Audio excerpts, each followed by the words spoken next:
저는 박순자입니다. 올해 70이 됐죠. 지금은 그저 평범한 할머니지만 한때는 이 동네에서 제법 이름을 날렸던 한복 디자이너였습니다. 1980년대 30살이던 저는 명동 한복거리에서 작은 한복점을 운영했어요. 순자한복이라는 간판을 달고 말입니다. 처음에는 동네 아주머니들 치마 저고리나 수선해주는 일로 시작했는데 손재주가 워낙 좋다 보니 입소문이 퍼져나갔죠. 순자씨, 이번에도 정말 예쁘게 해주셨네요. 단골 손님들이 하나둘 늘어갔습니다. 저만의 특별한 기법이 있었거든요. 전통 자수법에 현대적 감각을 더한 것이었는데 특히 꽃무늬를 놓는 솜씨는 타의 추종을 불허했어요. 남편 김성호와는 25에 결혼했습니다. 성호는 건실한 사업가였어요. 작은 건설회사를 운영하며 성실하게 일했죠. 결혼 후 첫째 미영이, 둘째 준수, 막내 은주까지 3남매를 두었습니다. 여보, 오늘도 늦었네요. 성호가 집에 돌아오면 저는 항상 따뜻한 밥상을 차려놓고 기다렸어요. 아이들은 한복점 한켠에서 숙제를 하거나 놀았습니다. 미영이는 제 바느질하는 모습을 유난히 좋아했어요.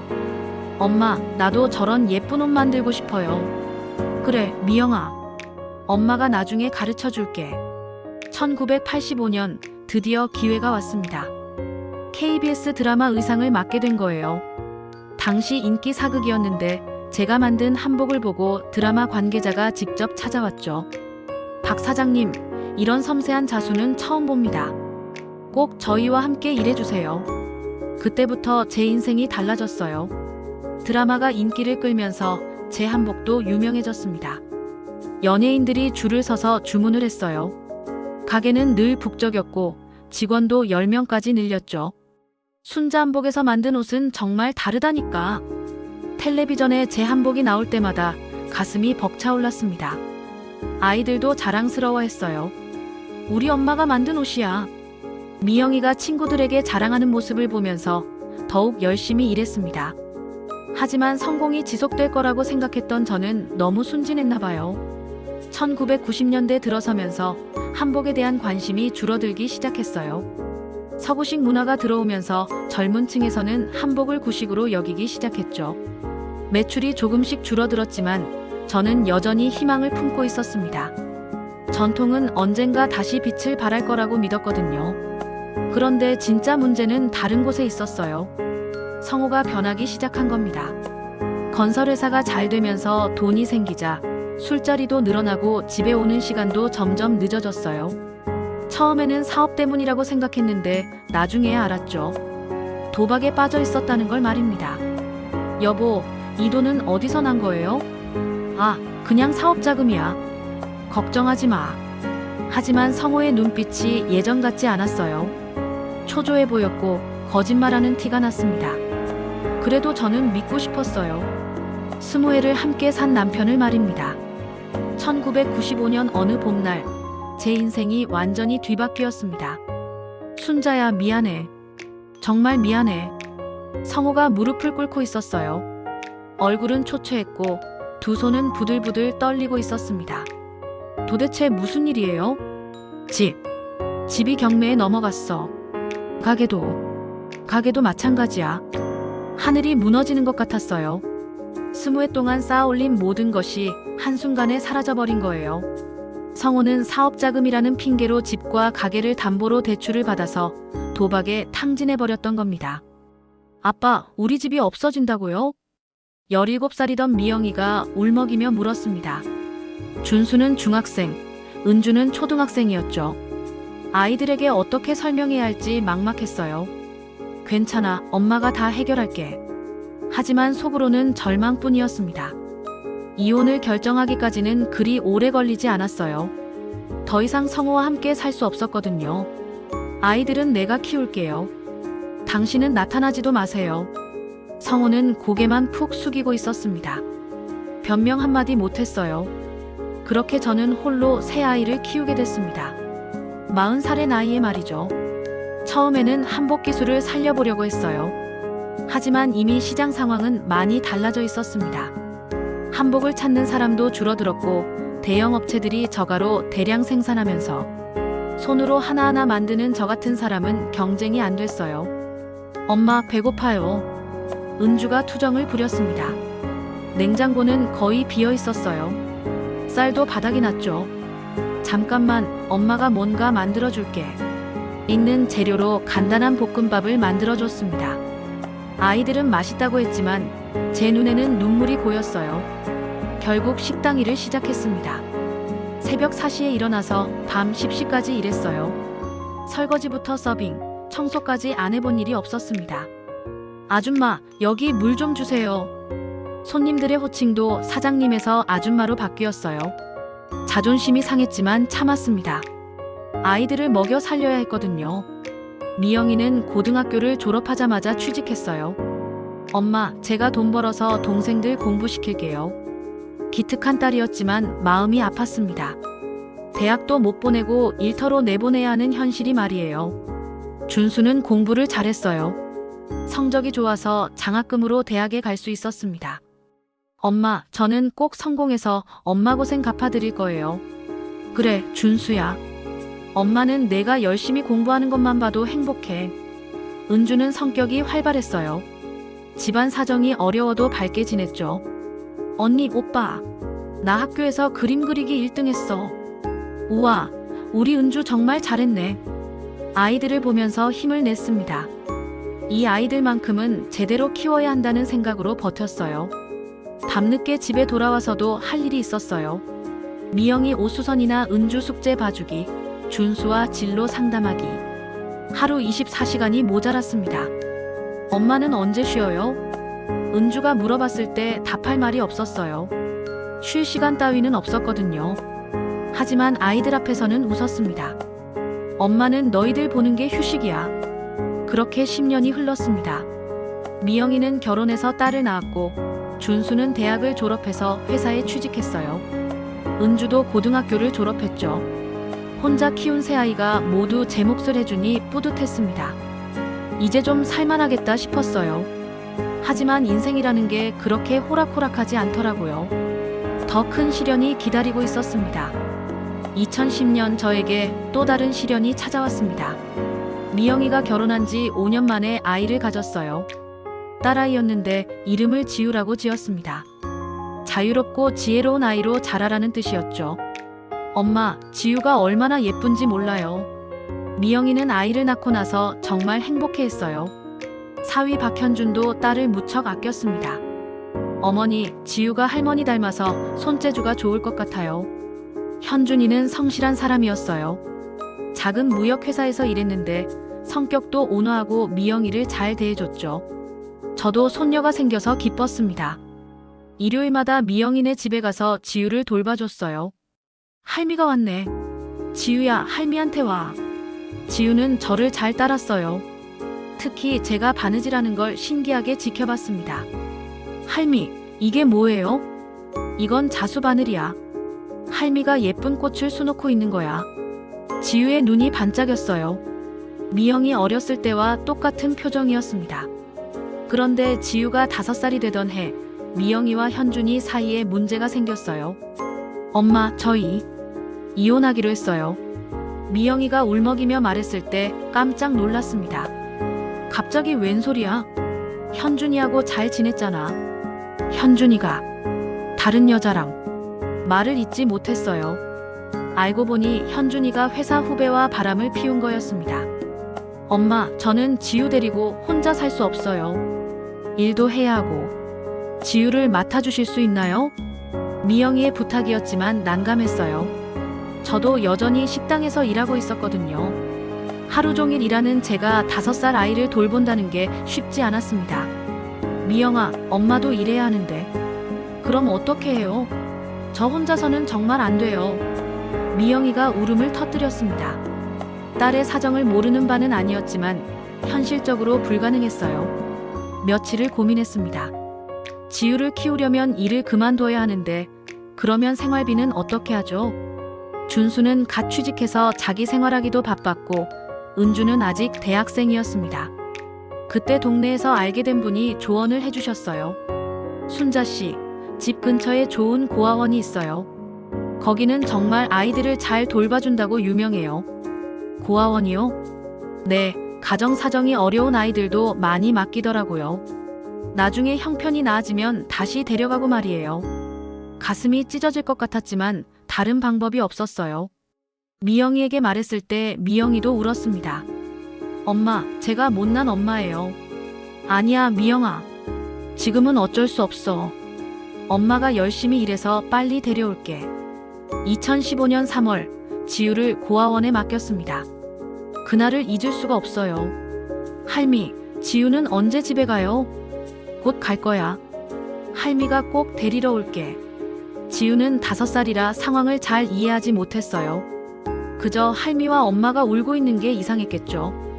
고아원 선생님이 지우의 손을 잡고 들어갈 때 제 마음도 함께 뜯겨나가는 것 같았습니다. 그 길로 집에 와서 밤새 울었어요. 손녀를 고아원에 맡긴 할머니라니. 세상에 이런 할머니가 어디 있을까요? 하지만 후회해봤자 달라질 건 없었어요. 지금은 어쩔 수 없다는 현실을 받아들여야 했습니다. 다음 날부터 더 열심히 일했어요. 지우를 하루라도 빨리 데려오기 위해서 말입니다. 지우를 고아원에 맡기고 나서 하루도 마음 편한 날이 없었습니다. 매일 새벽에 일어날 때마다 지우 생각이 났어요. 지금쯤 일어났을까? 밥은 잘 먹고 있을까? 울지는 않을까? 고아원은 집에서 걸어서 15분 거리에 있었어요. 일부러 가까운 곳을 선택한 거였죠. 자주 보러 갈 수 있다고 생각했거든요. 하지만 현실은 달랐습니다. 처음에는 일주일에 한 번씩 면회를 갔어요. 지우는 저를 보면 달려와서 안겼습니다. 할미가 지우 데리러 온 거예요? 아직은 아니야, 지우야. 조금만 더 기다려. 언제요? 언제 집에 가요? 대답할 수가 없었어요. 언제가 될지 저도 모르겠거든요. 면회 시간이 끝나고 헤어질 때가 가장 힘들었습니다. 지우가 제 치마를 붙잡고 울며 매달렸어요. 할미, 가지 마세요. 지우도 같이 갈래요. 지우야, 할미가 곧 다시 올게. 착하게 기다리고 있어. 하지만 지우는 계속 울었어요. 고아원 선생님이 억지로 떼어내야 했죠. 그날 밤 고아원에서 전화가 왔습니다. 할머님, 지우가 계속 울어서 밥도 안 먹고 열도 나고 있어요. 가슴이 무너져 내렸어요. 어떻게 해야 할지 모르겠더라고요. 다음 주에도 갔는데 똑같았습니다. 지우는 제가 가면 기뻐했다가 헤어질 때는 또 울었어요. 그 모습을 보니 차라리 가지 않는 게 나을 것 같았습니다. 고아원 원장님도 그렇게 조언하시더라고요. 할머님, 아이가 적응하려면 시간이 필요해요. 너무 자주 오시면 오히려 아이가 더 혼란스러워할 수 있어요. 맞는 말이었어요. 하지만 지우를 보지 않는다는 게 어떻게 가능하겠어요? 그래서 시작한 게 몰래 지켜보기였습니다. 매일 아침 7시, 아이들이 산책 나오는 시간에 맞춰서 고아원 앞 카페에 가서 앉았어요. 창문 너머로 지우를 볼 수 있었거든요. 저기 우리 지우가 있네. 다른 아이들과 손을 잡고 걸어가는 지우를 보면서 눈물이 났어요. 많이 말랐더라고요. 얼굴도 예전만큼 밝지 않았습니다. 점심시간에도 갔어요. 아이들이 운동장에서 노는 모습을 멀리서 지켜봤습니다. 지우는 혼자 그네를 타고 있었어요. 다른 아이들과 잘 어울리지 못하는 것 같았습니다. 지우야, 할미가 여기 있다. 마음속으로만 말했어요. 실제로는 다가갈 수 없었거든요. 저녁에는 고아원 담장 근처에서 지우의 방불이 켜지는 걸 확인했습니다. 잘 자고 있는지 궁금했어요. 이런 생활이 몇 달 동안 계속됐습니다. 일하는 시간 빼고는 거의 고아원 주변에서 시간을 보냈어요. 어느 날은 지우가 아픈 것 같더라고요. 선생님이 지우를 업고 병원으로 가는 걸 봤거든요. 뒤따라가고 싶었지만 참았습니다. 지우야, 아프지 마. 할미가 기도할게. 그날 밤은 한숨도 못 잤어요. 걱정이 돼서 말이에요. 다음 날 지우가 멀쩡한 모습으로 나오는 걸 보고 나서야 안심했습니다. 계절이 바뀔 때마다 지우의 모습도 달라졌어요. 키도 자라고 얼굴도 조금씩 변했습니다. 하지만 여전히 혼자 있는 시간이 많아 보였어요. 다른 아이들과 친하게 지내면 좋을 텐데. 티마음이 아팠지만 어쩔 수 없었어요. 제가 나서서 할 수 있는 게 없었거든요. 2년이 지나면서 지우도 고아원 생활에 적응하는 것 같았어요. 친구들과 웃으며 노는 모습도 보였고 예전보다는 밝아 보였습니다. 하지만 저는 여전히 매일 지켜보러 갔어요. 그게 지우와 연결된 유일한 끈이었거든요. 언젠가는 꼭 데려올 거야. 조금만 더 기다려, 지우야. 그런 다짐을 하면서 또 하루를 버텼습니다. 지우를 고아원에 맡긴 지 6개월 후 예상치 못한 일이 벌어졌습니다. 어느 날 저녁 집에서 쉬고 있는데 초인종이 울렸어요. 문을 열어보니 준수와 은주가 서 있더라고요. 그런데 표정이 심상치 않았습니다. 엄마, 들어가서 얘기해요. 준수의 목소리가 차갑게 들렸어요. 뭔가 잘못됐다는 걸 직감했습니다. 거실에 앉자마자 은주가 말을 꺼냈어요. 엄마, 지우를 고아원에 보냈다는 게 사실이에요? 그게 어떻게 그럴 수 있어요? 자기 손녀를 고아원에? 은주의 목소리가 떨렸어요. 화가 나 있는 게 분명했습니다. 준수도 거들었어요. 엄마, 우리한테 왜 말 안 하셨어요? 다른 방법이 없었을까요? 너희들도 각자 살기 바쁜데 어떻게 말해? 그래도 가족인데 다 같이 상의해서 해결책을 찾아봤어야죠. 맞는 말이었어요.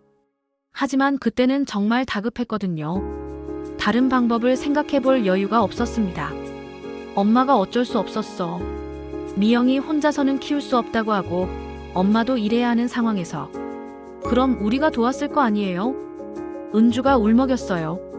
은주야, 너는 아직 대학생이고 준수도 갓 취직해서. 그래도 고아원보다는 낫죠. 동네 사람들이 뭐라고 생각하겠어요? 아, 그거였구나. 체면 때문이었어요. 지금 체면이 중요해. 지우밥 굶지 않고 따뜻한 곳에서 지내는 게 더 중요하지 않아? 엄마는 왜 그렇게 생각해요? 가족끼리 도우면서 사는 게 당연한 거 아니에요? 말이 점점 거세졌습니다. 준수가 중재하려고 했어요. 엄마, 지금이라도 늦지 않았어요. 지우 데려와요. 제가 도울게요. 내가 뭘로 도와? 너도 자기 생활하기 바쁘잖아. 그래도 고아원에 맡겨두는 것보단 낫죠. 그때 현관문이 열렸어요.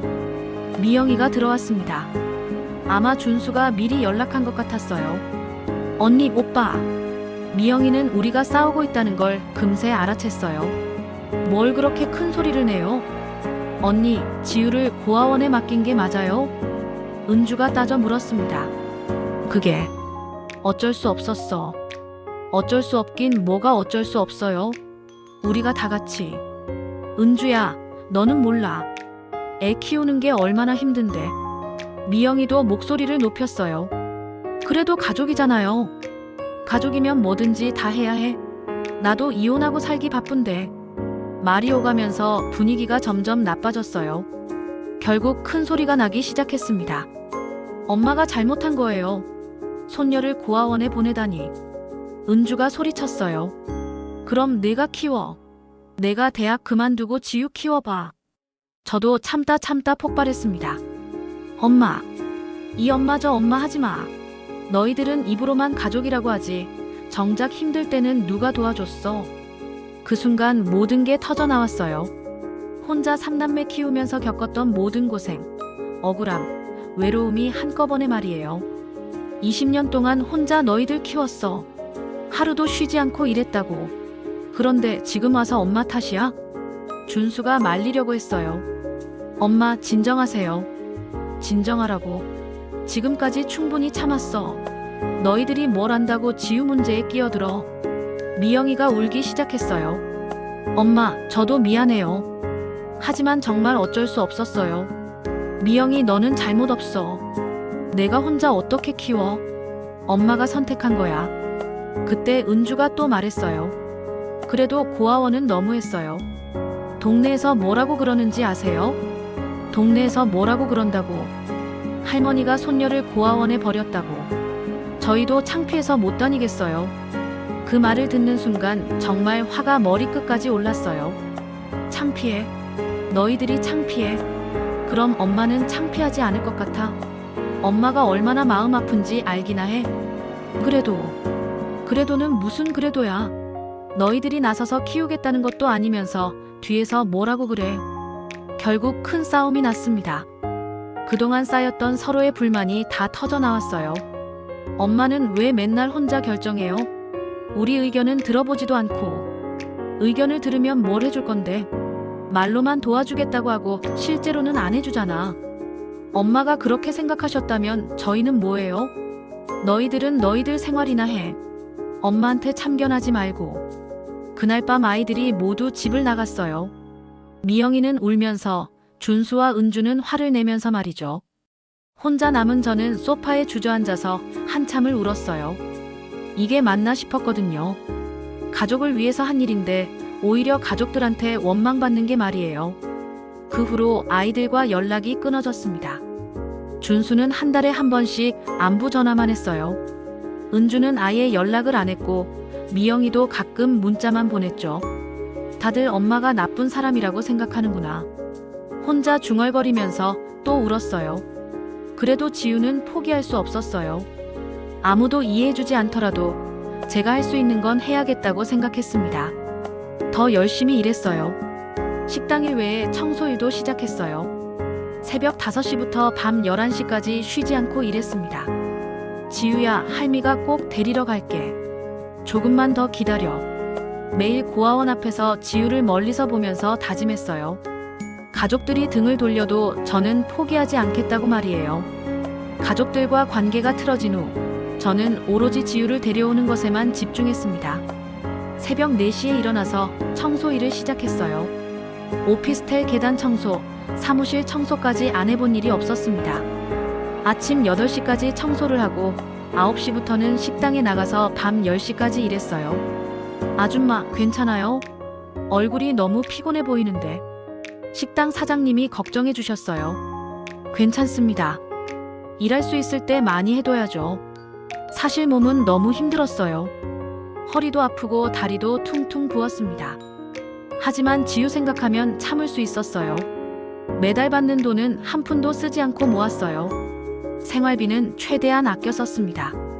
반찬은 콩나물 무침이나 김치로 때우고 옷도 안 사고 신발도 헤어져도 계속 신었어요. 지우한테 줄 돈 모으는 거야. 조금만 더 참자. 통장 잔고가 조금씩 늘어가는 걸 보면서 희망을 품었어요. 그런데 몸이 말을 안 듣기 시작했어요. 어느 날 청소하다가 쓰러진 거예요. 할머니, 할머니. 옆에서 청소하던 다른 분이 저를 깨웠어요. 병원에 가니 과로라고 하더라고요. 무리하시면 안 됩니다. 나이를 생각하셔야죠. 의사 선생님이 말씀하셨지만 쉴 수 없었어요. 쉬면 돈을 못 벌거든요. 약을 먹고 이틀 쉬었다가 다시 일했어요. 그런데 또 쓰러졌습니다. 이러다가 큰일 나겠어. 결국 청소 일은 그만둬야 했어요. 식당 일만 하기로 했습니다. 하지만 식당 일도 만만치 않았어요. 하루 종일 서서 일하니까 다리가 너무 아팠거든요. 혈압도 올라갔고요. 순자 언니, 좀 쉬면서 해요. 무리하지 말고. 같이 일하는 언니들이 걱정해줬어요. 괜찮아요. 할 수 있어요. 하지만 몸은 정직했어요. 점점 더 힘들어졌습니다. 2018년 어느 날 일하다가 정말 심하게 쓰러졌어요. 응급실까지 실려갔죠. 보호자가 없으세요? 간호사가 물어봤지만 연락할 사람이 없었어요. 아이들과는 여전히 연락이 안 됐거든요. 혼자 살아요. 할머니, 이렇게 무리하시면 안 돼요. 몸부터 챙기세요. 의사가 말했지만 지우 생각하면 쉴 수가 없었어요. 하지만 몸이 한계였어요. 계속 일하려고 해도 자꾸 쓰러지니까 식당에서도 그만 나오라고 하더라고요. 언니, 미안해요. 이러면 다른 사람들도 걱정되고. 사장님 말이 맞았어요. 저 때문에 식당 분위기가 안 좋아졌거든요. 할 수 없이 일을 그만두었습니다. 그때가 2019년이었어요. 이제 어떻게 하지? 수입이 끊어지니까 막막했어요. 그동안 모은 돈도 병원비로 많이 나갔고요. 동사무소에 가서 상담받았어요. 할머니, 기초생활수급자 신청해보세요. 나이도 있으시고 건강도 안 좋으시니까 받을 수 있을 거예요. 처음에는 자존심 때문에 망설였어요. 남한테 손 벌리고 사는 게 부끄러웠거든요. 하지만 지우를 포기할 수는 없었어요. 지우를 위해서라면 뭐든지 해야지. 수급자 신청을 했습니다. 다행히 승인이 났어요. 매달 나오는 수급비로 겨우 생활했어요. 그리고 남는 돈은 조금씩이라도 모았습니다. 하지만 예전처럼 많이 모을 수는 없었어요. 수급비로는 기본 생활하기도 빠듯했거든요. 이렇게 해서 언제 지유를 데려올 수 있을까? 걱정이 됐지만 포기할 수는 없었어요. 그러던 중 2020년에 코로나가 터졌어요. 고아원도 면회가 금지됐습니다. 지유를 볼 수도 없다니. 정말 절망적이었어요. 멀리서라도 보던 지유를 이제는 볼 수도 없게 됐거든요. 하지만 그 시기에 생각할 시간이 많아졌어요. 과연 이게 맞는 방법인가 하고 말이에요. 지유가 성인이 될 때까지 기다려야 하나? 지유는 2020년에 10살이 됐어요. 성인이 되려면 8년이 더 남았죠. 제가 그때까지 건강할 수 있을까요? 아니야, 포기하면 안 돼. 끝까지 해보자. 마음을 다시 다잡았어요. 비록 예전처럼 많은 돈은 못 모으더라도 지유가 성인이 되면 자립할 수 있도록 도와주자고 생각했습니다. 그래서 수급비에서 조금씩이라도 아껴서 모았어요. 한 달에 5만 원씩이라도 말이에요. 지유야, 할미가 포기하지 않을게. 꼭 도와줄게. 그렇게 다짐하면서 하루하루를 버텼습니다. 2023년 지유가 18살이 되던 해봄이었습니다. 어느 날 아침 집 앞에서 누군가 저를 부르는 소리가 들렸어요. 할머니. 익숙한 목소리였는데 누구인지 모르겠더라고요.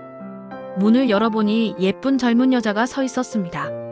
할머니, 저예요. 지유예요. 지유? 믿어지지 않았어요. 제가 기억하는 지유는 5살 꼬마였거든요. 그런데 눈앞에 서 있는 건 완전히 다 큰 어른이었어요. 정말 지유야? 네, 할머니. 저 지유 맞아요. 그제야 믿어졌어요. 눈매가 어렸을 때 그대로더라고요. 어떻게 여기까지 왔어? 저 이제 성인이 돼서 고아원에서 나왔어요. 할머니 보고 싶어서 찾아왔어요. 눈물이 쏟아졌어요. 13년 만에 재회였습니다. 지유야, 정말 많이 컸구나. 할미가 못 알아볼 뻔했네. 할머니는 그대로세요. 변하지 않으셨어요. 거실로 들어와서 앉았는데 어색했어요. 13년이라는 시간이 너무 길었거든요. 그동안 어떻게 지냈어? 아프지는 않았고. 네, 잘 지냈어요. 할머니는 어떻게 지내셨어요? 할미도 잘 지냈어. 지유 생각하면서. 사실 얘기할 게 많았는데 뭐부터 말해야 할지 모르겠더라고요. 할머니, 저 인스타그램 해요. 팔로워가 10만 명이나 돼요. 인스타그램이 뭐야? 휴대폰으로 사진 올리고 사람들이 보는 거예요. 제가 보여드릴게요. 지유가 휴대폰을 꺼내서 보여줬어요. 정말 예쁜 사진들이 많더라고요. 와, 우리 지유가 이렇게 예쁘게 나왔네. 할머니, 저 요즘 돈도 벌어요. 광고도 찍고 협찬도 받고 해서 한 달에 200만 원 정도 벌어요. 정말 그렇게 많이? 놀라웠어요. 제가 평생 벌어본 돈보다 더 많이 버는 것 같았거든요. 네, 그래서 제가 할머니 모시고 살려고요. 뭐라고? 할머니, 저랑 같이 살아요. 제가 돈 벌어서 할머니 편하게 해드릴게요. 감동했어요. 13년 동안 고아원에서 자랐는데도 저를 잊지 않고 찾아와 준 거잖아요. 지유야, 고마워. 하지만 내가 내 생활하기도 바쁠 텐데. 아니에요, 할머니. 저 혼자 사는 거 외로워요. 할머니랑 같이 살고 싶어요. 그날부터 지유가 자주 오기 시작했어요. 일주일에 3번씩은 왔어요. 어느 날 지유가 큰 가방을 들고 왔더라고요. 할머니, 이거 뭔지 아세요? 가방을 열어보니 바느질 도구들이 들어있었어요. 바늘, 실, 가위, 천 조각들까지 말이에요. 이게 뭐야? 고아원에 있을 때 할머니가 주신 거예요. 선생님이 보관해 주셨다가 나올 때 주셨어요. 깜짝 놀랐어요. 지유를 고아원에 맡길 때 제가 작은 바느질 상자를 줬거든요. 잊지 말라고 말이에요. 정말 간직하고 있었구나. 네, 할머니 생각날 때마다 봤어요. 그리고 바느질도 배웠어요. 바느질을 배웠다고. 네, 할머니 따라하고 싶어서요. 고아원에서 자수 시간에 열심히 했어요. 지유가 작은 손수건을 꺼내서 보여줬어요. 꽃무늬가 수놓아져 있었는데 제법 솜씨가 좋더라고요. 와, 정말 잘했네. 누가 가르쳐 줬어? 혼자 연습했어요. 할머니 생각하면서요. 그 순간 가슴이 뭉클했어요. 어린 나이에 고아원에서 혼자 지내면서도 저를 그렇게 생각해 줬다니요. 지우야, 할미가 제대로 가르쳐 줄게. 정말요? 할머니 바느질 정말 배우고 싶었어요. 그날부터 지우에게 바느질을 가르쳐 주기 시작했어요. 한복 만들기부터 자수까지 말이에요. 할머니, 이렇게 하는 거 맞아요? 지우 손재주가 정말 좋네. 금방 늘겠어. 지우는 정말 빨리 배웠어요. 며칠만 가르쳐줘도 금세 따라했습니다. 할머니, 저 인스타그램에 올려도 될까요? 한복 만드는 영상 찍어서요. 그래도 돼. 네, 요즘 전통 문화 콘텐츠가 인기예요. 할머니도 같이 나오시면 더 좋을 것 같은데. 처음에는 부끄러웠어요. 제가 무슨 인터넷에 나가겠어요. 하지만 지우가 워낙 졸라서 한번 해봤는데 반응이 좋더라고요. 할머니, 댓글 보세요.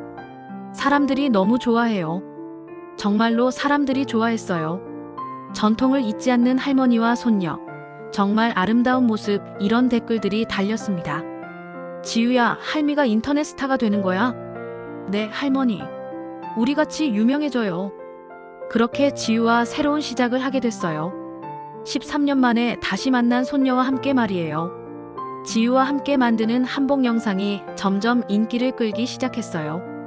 할머니, 팔로워가 50만 명 넘었어요. 지우가 신나서 말했어요. 그게 많은 거야? 엄청 많은 거예요. 할머니 덕분에 저도 더 유명해졌어요. 처음에는 그저 지우 도와주는 마음으로 시작했는데 저도 점점 재미있어졌어요. 사람들이 한복에 관심을 가져주니까 뿌듯했거든요. 제가 평생 해온 일이 인정받는 느낌이었어요. 할머니, 이번에는 결혼식 한복 만드는 영상 찍어요. 결혼식 한복? 네, 요즘 젊은 사람들이 한복 결혼식 많이 해요. 할머니가 만든 한복 입고 싶다는 사람들이 엄청 많아요. 정말 주문이 들어오기 시작했어요. 인스타그램을 보고 한복을 주문하는 사람들이 생긴 거예요. 할머니, 이번 달 수입이 500만 원이에요. 믿어지지 않았어요. 수급비 받으며 근근히 살던 제가 500만 원을 벌다니요. 하지만 몸이 예전 같지 않아서 많은 양은 못 만들었어요. 한 달에 한복 2벌 정도가 한계였죠. 지우야, 할미가 나이가 있어서 많이는 못 만들겠어. 괜찮아요, 할머니. 천천히 하세요. 품질이 중요하니까요. 지우는 정말 착했어요. 돈을 벌려고 저를 재촉하지 않았어요. 대신 영상 콘텐츠에 더 집중했어요. 할머니, 오늘은 전통 자수법 알려주세요. 자수법? 네, 할머니만의 특별한 기법 있잖아요. 꽃무늬 놓는 거요. 맞아요. 저만의 독특한 자수법이 있었어요. 젊었을 때 혼자 개발한 기법이었는데 그걸 지우가 기억하고 있더라고요. 어떻게 알았어? 어렸을 때 할머니가 바느질하는 거 봤어요. 다른 사람들과 다르다는 걸 느꼈거든요. 영상에서 제 자수법을 보여줬더니 반응이 폭발적이었어요. 이런 전통 기법이 사라져가는 게 안타깝다. 꼭 보존되어야 할 문화유산, 이런 댓글들이 달렸습니다. 그때부터 사람들이 더 관심을 가져줬어요. 심지어 외국 사람들도 댓글을 달더라고요. 할머니, 외국에서도 연락 와요. 한복 배우고 싶다고요. 외국에서? 네, 한국 문화에 관심 있는 사람들이 많아요. 정말 신기했어요. 제가 평생 해온 일이 이렇게 많은 사람들에게 사랑받을 줄 몰랐거든요. 그런데 어느 날 깜짝 놀랄 일이 일어났어요. 할머니, 큰일이에요. 지우가 흥분해서 뛰어왔어요. 왜 그래? 텔레비전에서 인터뷰 요청이 왔어요. KBS에서요. 텔레비전? 네, 전통문화 지키는 할머니 이야기를 방송하고 싶다고 해요. 처음에는 무서웠어요. 텔레비전에 나간다는 게 부담스러웠거든요. 하지만 지우가 열심히 설득했어요. 할머니, 이런 기회가 흔치 않아요. 더 많은 사람들에게 전통 문화를 알릴 수 있어요. 결국 텔레비전 인터뷰를 했습니다. 그런데 방송 나간 후에 정말 큰일이 났어요. 주문이 폭주한 거예요. 한복 주문은 물론이고 자수 배우고 싶다는 사람들도 엄청 많았습니다. 할머니, 어떻게 해요? 주문이 너무 많아요. 행복한 고민이었지만 걱정도 됐어요. 제 몸으로는 감당이 안 될 것 같았거든요. 그때 지우가 좋은 아이디어를 냈어요. 할머니, 클래스를 열어요. 직접 만들어 드리는 것보다 가르쳐 드리는 거요. 클래스? 네, 한복 만들기 클래스요. 할머니가 선생님이 되시는 거예요. 정말 좋은 아이디어였어요. 한 번에 여러 명을 가르칠 수 있으니까 효율적이었죠. 지우가 도와줘서 작은 공방도 얻었어요. 그리고 주말마다 클래스를 열었습니다. 안녕하세요. 오늘 처음 오신 분들 많으시네요. 첫 수업날 20명이나 왔어요. 젊은 사람들부터 제 또래까지 다양했습니다.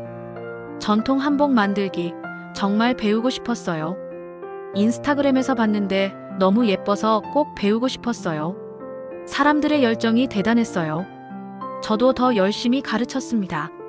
몇 달 후에는 대기자 명단이 생길 정도로 인기가 많아졌어요. 할머니, 이제 정말 바쁘시겠어요? 그래도 좋아. 사람들이 전통 문화에 관심 가져주니까. 지우도 저를 도와줬어요. 영상 편집부터 SNS 관리까지 모든 걸 담당했죠. 할머니, 우리 진짜 좋은 팀이에요. 그래, 지우야. 할미랑 지우가 함께 하니까 이런 일도 할 수 있는 거야. 그렇게 1년이 지났습니다. 어느 날 지우가 심각한 표정으로 왔어요. 할머니, 엄마가 연락했어요. 미영이가? 네, 할머니랑 저 만나는 걸 알고 화가 났대요. 왜 말 안 했냐고. 마음이 무거워졌어요. 미영이와는 여전히 관계가 좋지 않았거든요. 뭐라고 그래? 할머니가 지우버렸으면서 이제 와서 뭐 하냐고. 그리고 돈 벌어서 좋겠다고. 가슴이 아팠어요. 딸이 그렇게 생각한다니요. 지우야, 너는 어떻게 생각해? 저는 할머니 편이에요. 할머니가 저를 버린 게 아니라 어쩔 수 없었다는 거 알아요. 고마워, 지우야. 그리고 할머니, 저 다른 가족들도 만나고 싶어요. 다른 가족들? 준수 삼촌이랑 은주 이모요. 저한테는 가족이잖아요. 맞는 말이었어요. 지우에게는 소중한 가족들이죠. 그런데 다들 할미랑 사이가 안 좋아서. 그래도 시간이 지나면 괜찮아질 거예요. 제가 다리 역할을 할게요. 지우는 정말 현명했어요. 가족 간의 갈등을 이해하면서도 화해시키려고 노력했습니다. 몇 주 후에 지우가 준수를 데려왔어요. 엄마. 준수는 저를 보더니 눈물을 글썽였어요. 준수야, 잘 지냈어? 죄송해요, 엄마. 그때 너무 심했어요. 아니야, 엄마도 잘못했어. 너희들 마음도 생각하지 못하고. 그날 밤 준수와 오랜만에 진솔한 대화를 나눴어요. 엄마, 지우가 이렇게 잘 컸네요. 인스타그램도 보고 뉴스도 봤어요. 지우가 대견해. 혼자서도 이렇게 잘 자랐어. 엄마가 잘 키우신 거예요. 고아원에 보낸 것도. 사실 다른 방법이 없었잖아요. 준수가 이제야 이해해주는 것 같았어요. 일주일 후에는 은주도 왔어요. 은주는 결혼해서 아이도 하나 있었어요. 엄마, 보고 싶었어요. 은주야, 너도. 가족들이 하나둘 다시 연락하기 시작했어요. 지우 덕분이었죠. 하지만 미영이는 여전히 완고했어요. 지우야, 엄마는 아직도. 괜찮아요, 할머니. 엄마도 언젠가는 이해하실 거예요. 크리스마스가 다가왔어요. 지우가 제안했어요. 할머니, 가족들 다 불러서 파티해요.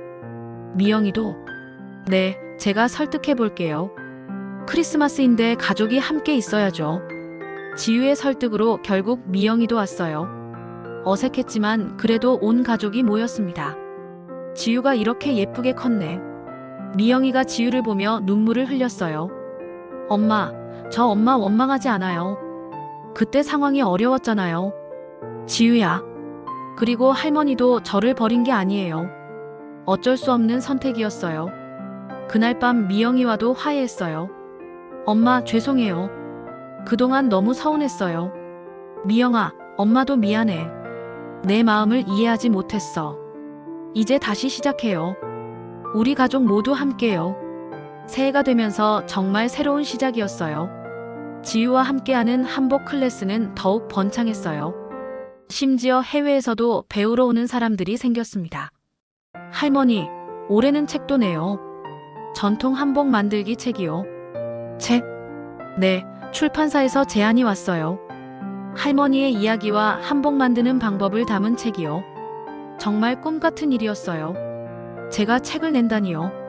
몇 달 후 책이 나왔는데 베스트셀러가 됐어요.